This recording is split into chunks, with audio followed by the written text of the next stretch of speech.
देखिए, भारत अंतर्राष्ट्रीय सांस्कृतिक केंद्र सेंटर के नाम से भी जाना जा रहा है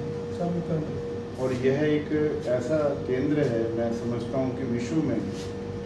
कि जिसके अभी शिलान्यास की ही चर्चा अभी देश के हमारे कोने कोने में है और विश्व के अनेक देशों में है और भारत के कोई राज्य ऐसा नहीं है जहाँ के लोग इसमें शामिल ना हो। अंडमान निकोबार द्वीप समूह से लेकर के हमारे दक्षिण भारत के तमिलनाडु, आंध्रा, तेलंगाना, इधर पूर्वोत्तर राज्यों से लेकर के आसाम, नागालैंड, सभी राज्य, उत्तर भारतीय राज्य, सभी राज्यों के लोग इसमें शामिल हुए हैं और UK, Amsterdam, Ireland, Switzerland, Mauritius, Nepal, इस प्रकार के देशों से भी काफ़ी प्रतिनिधि इसमें शामिल हुए। इस भारत अंतर्राष्ट्रीय सांस्कृतिक केंद्र का जो निर्माण है वो गुरुग्राम के सेक्टर 9A में होने जा रहा है, जिसके लिए जो एजेंसी है यहाँ पर हरियाणा सरकार की HSVP, उनके द्वारा हमारी संस्था इंटरनेशनल दिव्य परिवार सोसाइटी को ज़मीन का आवंटन किया गया और उसके बाद इस सांस्कृतिक केंद्र को बनाने की योजना बनी। इसमें कितनी ज़मीन है, कितना अनुमानित मूल्य लगे? इसमें हमारे पास 1260 स्क्वायर मीटर का हमारे पास जगह है और इसमें अनुमानित लागत लगभग 25 करोड़ रुपये आने का अनुमान है। कब तक बने? लगभग 2 साल में हम इसे पूरा करने की हमारी योजना है और इसका जो बिल्डिंग प्लान है वो अप्रूव हो चुका है और कल अपने माननीय रामनाथ कोविंद जी और श्री नितिन गडकरी जी और माननीय गंगा प्रसाद जी, श्री भगत सिंह कोश्यारी जी, इन सभी अतिथियों ने जो मॉडल का अनावरण किया है वही वैसे ही उससे भी और सुंदरतम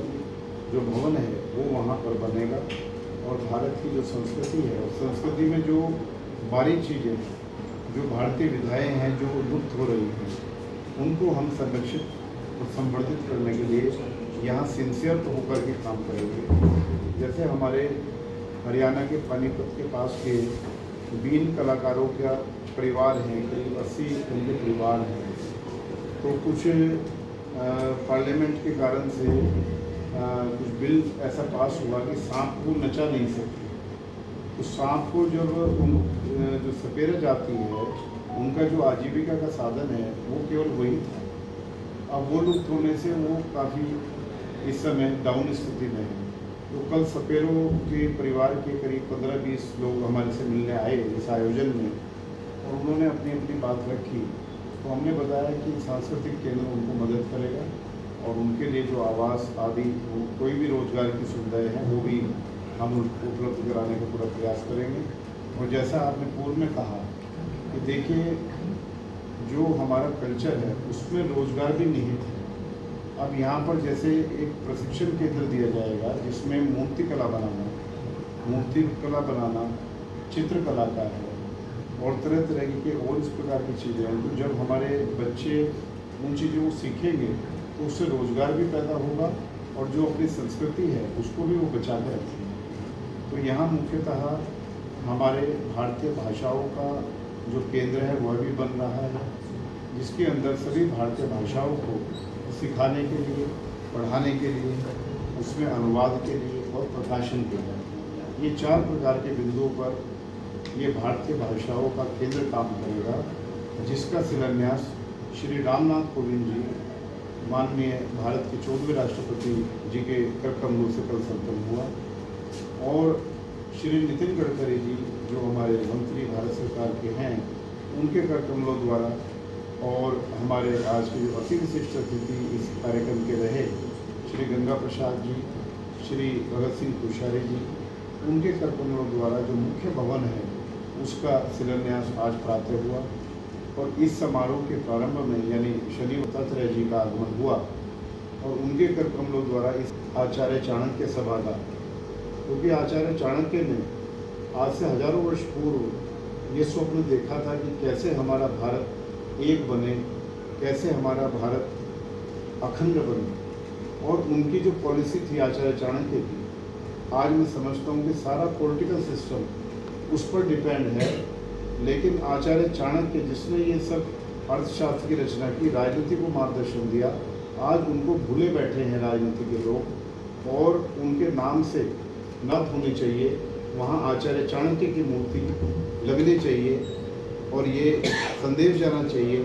कि भाई ये बिहार की भूमि है। हमारे माननीय गंगा प्रसाद जी भी बिहार की भूमि में ही उनका जन्म हुआ। तो ऐसे महापुरुष जो आचार्य चाणक्य हुए, उनकी मूर्ति शीघ्र ही राजभवन में दिखाई देगी पटना में, ऐसा आश्वासन हमारे वहाँ के राज्यपाल आदरणीय श्री राजेंद्र निकर जी देकर के गए हैं। तो ऐसी ऐसी गतिविधियों का केंद्र होगा जो लुप्त हो रही है। जैसे आपने आदिवासी जनजातियों की बात की, आदिवासी जनजातियों में बहुत चीज़ें ऐसी हो रही हैं कि जहाँ पर बोली भाषा बोलने वाले 3 या 4 लोग ही बचे हैं, अगर उनके जाने के बाद वो लुप्त होने वाली है। तो ऐसे लोगों को हम संरक्षित करेंगे और उनको अधिक से अधिक मदद देंगे। और साथ ही हमारे यहाँ एक पॉलिसी मेकिंग का एक चैप्टर होगा जिसके अंदर राज्य सरकारों को, केंद्र सरकार को, स्थानीय जो PSU हैं और विभाग हैं, उनको हम डायरेक्शन देंगे। क्योंकि मैं मानता हूँ कि सरकारें किसी की भी हों,